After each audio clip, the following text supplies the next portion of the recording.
సామెతలు 10:22 చూడండి ఒకసారి. ఈరోజు మన కష్టార్జితం, మన బలం, మన కష్టార్జితం వ్యర్థమైపోవడానికి కారణాలు చాలా ఉన్నాయి. దాంట్లో ఒక భాగం యెహోవా ఆశీర్వాదం ఐశ్వర్యం ఇస్తుంది, నరుల కష్టము చేత. కొంతమంది వాళ్ళ బలాన్ని నమ్ముకుంటారు. నమ్ముకోవద్దని నేను చెప్పట్లేదు, కానీ దేవుని ధిక్కరించి అంత ఆలోచన వలదు అంటున్నాను. అటువంటి ఆలోచన చాలా ప్రమాదకరం అని చెబుతున్నాను. బైబిల్ చెబుతుంది దేవుని ఆశీర్వాదమే ఐశ్వర్యాన్ని ఇస్తుంది, నరుల కష్టం చేత అది ఎక్కువ కాదు. ఈ మాట నీకు నిజంగా అర్థమైతే ఖచ్చితంగా దేవునికి ప్రాధాన్యత ఇస్తాం. దేవునికి స్తోత్రం కలుగునుగాక. యోహాను 3:2 భాగంలో రాయబడి మాట, ప్రియుడా నీ ఆత్మ వరిదిల్లుచున్న కొలది నీవు అన్ని విషయాల్లో సుఖంగా సౌఖ్యంగా ఉండాలన్నదే నా ప్రార్థన. ఒక దైవజనుడిగా మా ప్రార్థన ఏంది అంటే, మీరు అన్ని విషయాల్లో వర్ధిల్లాలి, మీరు అన్ని విషయాల్లో దీవించబడాలి. కనుక ఎప్పుడు వర్ధిల్లుతావు? నీ ఆత్మ వర్ధిల్లుచున్న కొలది, నువ్వు ఆత్మీయంగా బలపడే కొలది, నువ్వు ఆత్మీయంగా కట్టబడే కొలది, నువ్వు ఆత్మీయంగా స్థిరపరచబడే కొలది నువ్వు అన్ని విషయాల్లో వేరు తన్నుతావు. దేవుడికి స్తోత్రం కలుగునుగాక. బైబిల్ సెలవిస్తుంది, ఇస్సాకు క్రమంగా వర్ధిల్లాడు, దీవించబడ్డాడు, గొప్పవాడుగా చేయబడ్డాడు. అంటే క్రమంగా లాటరీ తీయగానే ₹1,00,000 వచ్చినట్టుగా లాటరీ కాదు ఇది. దేవుని ఆశీర్వాదం క్రమంగా మన జీవితాన్ని దీవెనకరంగా మారుస్తుంది.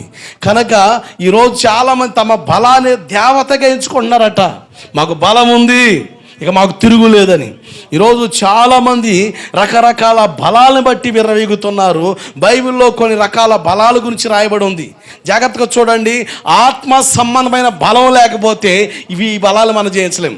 జనబలం, బంధుబలం, రాజకీయ బలం, ఈ బలాలు నువ్వు జయించాలంటే ఆత్మ సంబంధమైన బలం ఉండాలి. దేవుడికి స్తోత్రం కలుగునుగాక. ఆత్మ సంబంధమైన బలం నీకు లేకపోతే నేను అంటాను, నీవు బంధు బలం, జనబలం, రాజకీయ బలం, రకరకాల బలాలను బట్టి. ఇంకోటి మనసులోకి వస్తుందండు, పెళ్ళిళ్ళ టైంలో ఏ బలాలు చూస్తా, పేరు బలాలు చూస్తారంటగా. భలే గుర్తుకొచ్చిందండి. చూసేవాళ్ళు అన్నారు పేరు బలాలు. దేనికమ్మా? దేనికి పేరు బలం? పేరు బలాలా?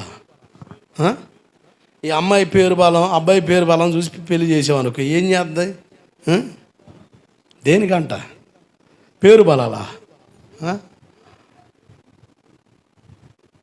పేరు బలాలా? మీలో చాలామంది ఉన్నారు ఇంకా ఈ దరిద్రం మానుకోవట్లే.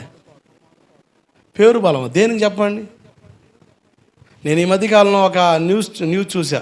కర్ణాటకలో మొత్తం కూడా సిస్టమేటిక్గా అన్నీ కూడా పంతులు గారి ఆధ్వర్యంలో అన్ని లెక్కల ప్రకారంగా ఇరు పేరు బలాలు చూశారు, చక్కగా గోత్రాలు చూశారు, అన్నీ కలిసి వచ్చినాయి. పెళ్ళి చేస్తుండగా ఆ పెళ్ళి కొడుక్కి గుండెపోటు వచ్చి అక్కడే కుప్పకూలాడు. తాళి కట్టాడు, డాముని కింద పడ్డాడు. ఏం పేరు బలం కాపాడిందంట? పేరు బలం కాపాడాలి కదా, మరి ఎందుకు పనికి రాలేదు? పేరు బలాలు చూసి పెళ్లి చేసే వాళ్ళు ఉన్నారు. సడన్గా తేడా పడితే ఏదోటి అగత్యం జరుగుతున్న పరిస్థితులు, మరి పేరు బలం కాపాడాలిగా. నవనాగరికతలోకి వస్తున్నా కూడా ఇంకా మూఢనమ్మకాలు చావలేదండి. ఇంకా విచిత్రం ఏంటి తెలుసా? చదువుకున్న వాళ్ళకి ఇంకా ఈ పైత్యం ఆలోచనలు ఎక్కువైనాయండి. నిజం, చదువుకున్న వాళ్ళకి ఇంకా ఈ మూఢనమ్మకాలండి. ఒక డాక్టర్ అమ్మ శుద్రశక్తులు నమ్మింది. ఎంత దారుణం అండి! శుద్రశక్తులు నమ్మి కన్న పిల్లని చంపిందండి. అసలు ఎంత దారుణం! అసలు ఎంత చదువుకున్నా కూడా ఇంకా మూఢనమ్మకాలు, నెలపొడుపు అంట, అమావాస్య అంట, ఇంకా ఈ దరిద్రాలు పోలే మన బతుక్కి. నేను దేవుని వాక్యాన్ని బట్టి చెప్తున్నా, నువ్వు నా మీద పుస్తకం రాయి, నా మీద సెటరేయి, ఇబ్బంది ఏం లేదు. దేవుడే నీకు నాకు మధ్యలో ఉండేది. ఆమెన్. నీకు అర్థమయ్యేటట్టుగా దేవుడు చేస్తాడు.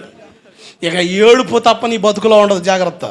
నేను వాక్యాన్ని మీరు మాట్లాడకూడదు, వాక్యపూర్వకంగా మాట్లాడుతున్నా. నా ఆధారం అదే, నా బలం అదే, నా దేవుడే నా బలం. పేరు బలాలు, గోత్ర బలాలు ఇవన్నీ ఉపయోగం లేని కదా. ఇంకా దేవుని దగ్గరికి వచ్చి బాప్తిసం తీసుకొని బలలో పాలు పొందుతా ఈ దరిద్రాలు ఇంకా పోకపోతే ఇంకెట్ట? ఒక ఆయన జెర్మియా పాస్టర్ గారి దగ్గరికి వెళ్తాడు, హైదరాబాద్. మంచి ఆత్మీయంగా ఉంటాడు. బోర్ వేసుకోవాలి. అయ్యగారు బోర్ వేసుకోవాలనుకున్నాను, పలానా రోజు నువ్వు రావాలి, పొద్దునే రావాలి టైం చెప్పాడట. ఆ టైం నేను ఉన్నాయా, నాకు కొంచెం వేరే చోట మీటింగ్స్ ఉన్నాయి, చాలా దూరంలో ఉంటాను, దగ్గర అయితే వచ్చేవాడిని అని. ముందు రోజు వేసుకో.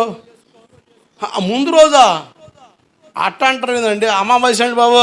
ఏంది అమావాస్య అండి? అమావాస్య రోజు ఎవడని చేస్తాడా? మాకే బోధ చేస్తారండి ఇలా. అమావాస్య రోజు ఎవడని చేస్తాడండి? ఊరుకో పాస్టర్ గారు, నెల పొడుపు రోజు కలిసి వస్తుంది, టయానికి రా అని ఫోన్ పెట్టేసాడు. ఈయన ఫోన్ చేశాయా, నేను రాలేనయ్యా, నేను దూరంగా ఉండి అర్థం చేసుకో, ప్రార్థన చేస్తా ఫోన్ అంటే, సరేలే ఏదో ఏడుస్తావు అని అడగా పెద్ద ఫీలే పెట్టేశాడు. ఆ రోజు రానే వచ్చింది. ఇక ప్రార్థన చేస్తే కొబ్బరికాయ కొట్టాడు. కొబ్బరికాయ తిప్పి డామును పగల కొట్టాడు. ఈ పిచ్చవారాలని చేశాడు. మొత్తానికి ఎంత దించినా కూడా నీళ్ళు పడతలే. మరి నెల పొడుపుగా లగ్గం పెట్టావుగా, మరి నీళ్ళు పడాలిగా. తిక్కలేసాలు కాకపోతే, ఇంకా పిచ్చి పిచ్చి ఆలోచనలు కాకపోతే ఇంకెప్పుడండి బుద్ధి వచ్చేది? మరీ విచిత్రం అండి. చదువుకున్న వాళ్ళు మరీ దారుణం అండి. డబ్బు ఎక్కువ ఏడుతున్నారో లేకపోతే బడైకో తెలియదు, కానీ అసలు మామూలు వ్యవహారాలు కాదండి. ఇవన్నీ దెయ్యముల జ్ఞానంలో నుంచి పుట్టినవి. ఏ జ్ఞానం ఏ జ్ఞానం అండి? దెయ్యముల జ్ఞానం. గిలి ఆ టైం చేయకపోతే గిలి. ఇంకో ఆయన కూడా అదే దరిదాపుల్లో పక్కకు బజార్ అతను ఫోన్ చేశాడు, అయ్యా నేను కూడా బోరించుకోవాలనుకుంటున్నాను, మీరు ఎప్పుడంటే అప్పుడు అయ్యా అని. ఈయన చెప్పాడు, పాస్టర్ గారు పలానా రోజు అయ్యాను, ఆ రోజు అమావాస్య. సరే అయ్యా మీరు ఎప్పుడంటే అప్పుడు రండి, ప్రార్థన చేసి వెళ్తారు అన్నాడు. నాకు కొంచెం ఖాళీ లేదయ్యా, కొంచెం అర్థం చేసుకోండి. సరే పాస్టర్ గారు చూస్తున్నాం కదా, సరే మీరు ఎప్పుడు వచ్చి ప్రార్థన చేస్తే అప్పుడే మాకు మంచి చెడు ఏముందండి అన్నాడు. ఈ పక్క బజార్ రోడ్డు ఊరకు ఉంటాడా? అమావాస్య రోజు బోరు ఎవరిని నేస్తాడండి? వీడికి ఇంకా సిగ్గురాలే. నెల పొడుపు రోజు చేసి వచ్చింది నీళ్ళు పడ్డాయా, బుద్ధి రాలే వీడికి. ఇంకా మళ్ళీ వాడికి సలహా ఇస్తున్నారు, బాబు నాకు ఏమొద్దు, వాక్యం అంటున్నాం కదా, పాస్టర్ గారు ఖాళీ లేదు ఆ రోజు, ఈరోజు ఖాళీ, వచ్చి ఆ రోజు ప్రార్థన చేయండి. పడదు. ఆ పాస్టర్ గారు కూడా ఎంత చెప్పిన అర్థం కాదు. బుద్ధి ఉండాలిగా. నెల పొడుపు రోజున వేసావు, టైం చెప్పావు, పడాలిగా. మరి నీ మొఖానికి పడలేదుగా, సిగ్గురాలే ఇంకా ఈ బోరింగ్ మొహోడికి. ఇక రానే వచ్చింది ఆ రోజు. అప్పుడు కూడా గిలి అమావాస్య రోజు ఎనరా అయ్యా. పెద్దలు చెప్తే ఎనరా, పెద్దోళ్ళు కాదు, ఈ పెద్దయ్య చెప్పాడు. దేవుడికి స్తోత్రం కలుగునుగాక. ఏ అయ్యా ఈ పెద్దయ్య చెప్పాడే బాబు. ఆ పెద్దోళ్ళకే పెద్దోడిగా దేవుడికి స్తోత్రం కలుగునుగాక. ఈ పెద్ద ఆయన చెప్పాడు, పెద్ద ఆయనకే పెద్ద ఆయన. నేను ప్రార్థన చేసిపోయాడు పాస్టర్ గారు.